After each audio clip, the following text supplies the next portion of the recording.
Okay, so our first one, we have some glass. We know the temperature on the inside and outside. We need to calculate our resistance by isolating them inside, glass, outside, and summing them to get your resistance total. And we also know our temperature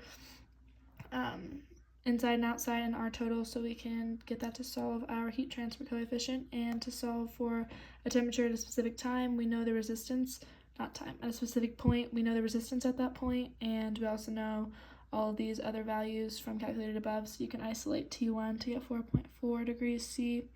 For the next one, we basically have to, it comes down to this diagram, and you're calculating each resistance at each point, which we did below.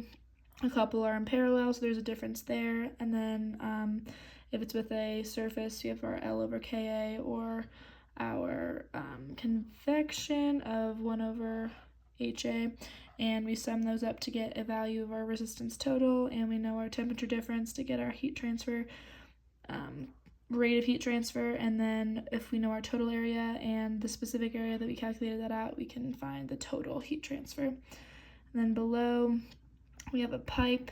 We have these two equations where we know the heat transfer coefficient for radiation and the heat transfer rate of heat transfer for radiation. From here we can set them equal to each other or make a guess. Here we did 80 degrees C, and you solve for your total heat transfer and then come back and iterate. So we also have to solve for resistance inside and of the pipe, and then we can also solve for the outside once we figured out our combined heat transfer coefficient, this H total.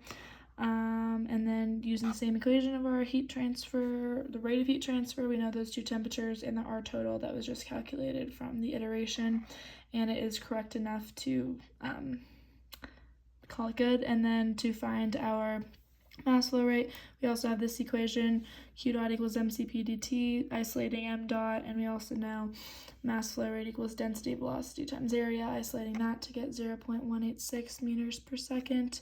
And then our last one, we know our equation for our binary coefficient or diffusion coefficient, and then just making sure that you multiply by your molecular weight to get those two values, and making sure that you're changing the thickness with each A and B for L.